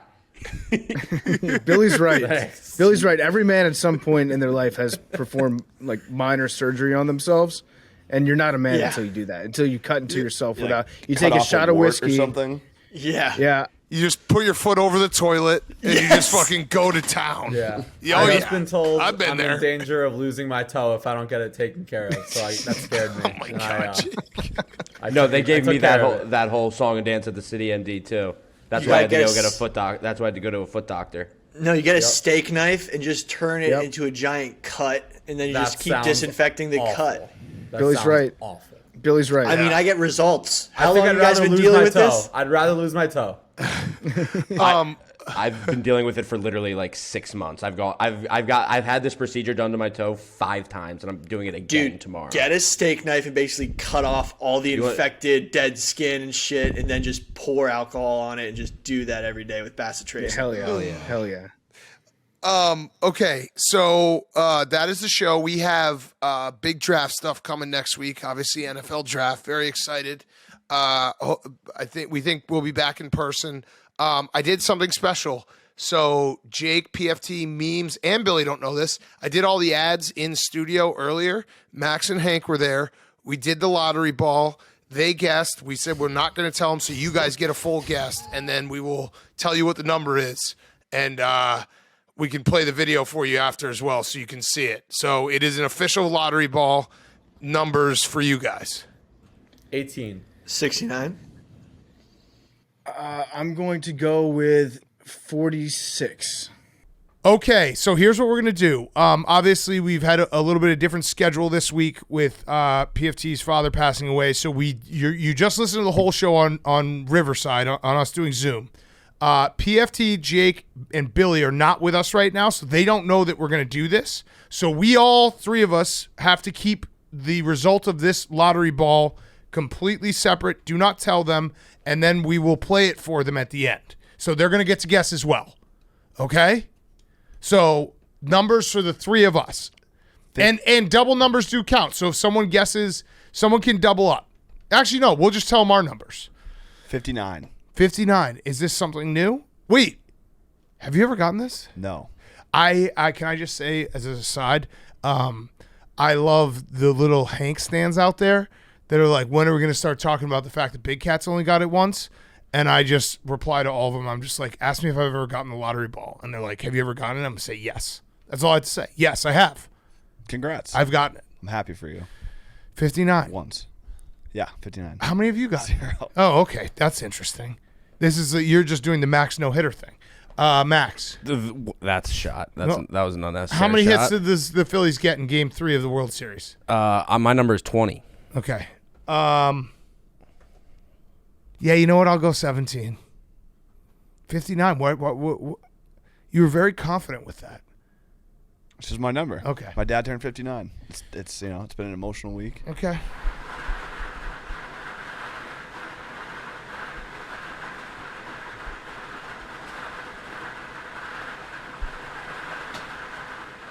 The number is 99.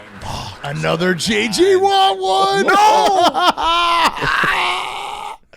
It happened again. You're such a fucking idiot. He literally tweeted you last week. God damn. And like, let's be honest. Let's just break it down the other way. You just basically were like 59. I'm flexing on PFT that my dad's still alive. Yeah, That's what you just did. That's literally what you just did. No, I did not. That's I'm not going to be online this weekend. Okay. Yeah. So we won't tell them, and we'll have them watch this, and yeah, this is gonna be great. You just got fucked by JJ Watt again. All you had to do was do 99. You would have it twice right now. That's my dad's fault. The number was 99. So JJ Watt in the same week that he fucking did that to Hank, he did it again. Hank was so mad. Dude, I was like, JJ Watt did it again, and Hank didn't register for him for a second, and then I told him, and he was so upset. Hank, this is so bad. You keep getting worse. 99. Wow. In your face, Hank. You're And this is so all bad. Wow. Yeah, no, it's recorded. We recorded it. I made fun of him. I also we did have a discussion PFT because he guessed 59 because it was his dad's birthday, and I was like, nice flex on PFT there. So yeah, it was a whole thing. He just it couldn't have been a worse one for Hank. 99. JJ Watt tweeted you 3 days ago asking how it was going. I thought that was nice, Hank. Hank put up a picture of him with his dad the other day. I thought that was sweet. Yeah. Well, it was his birthday yesterday, and you got me in my feels. I apologize if it hurt your feelings. I want to apologize for gassing my dad up. Would you trade your dad for a lottery ball win? At this point, it's a fair question. It's not. I don't we've think had he a would. a lot of good memories. I don't think he would. But it's definitely like it's gotten so long that it's a pause. It's like when you get a trade request and it's like it's a no, but it definitely it wasn't like a no hang up. It was a no. Memes drop the meme of the guy with the long hair making the steeple with his fingers. Trade request. Thanks, Dad, for one lottery ball win. Oh man! All right, we'll see everyone on Monday. Love you guys. Bats are the only mammals that can fly.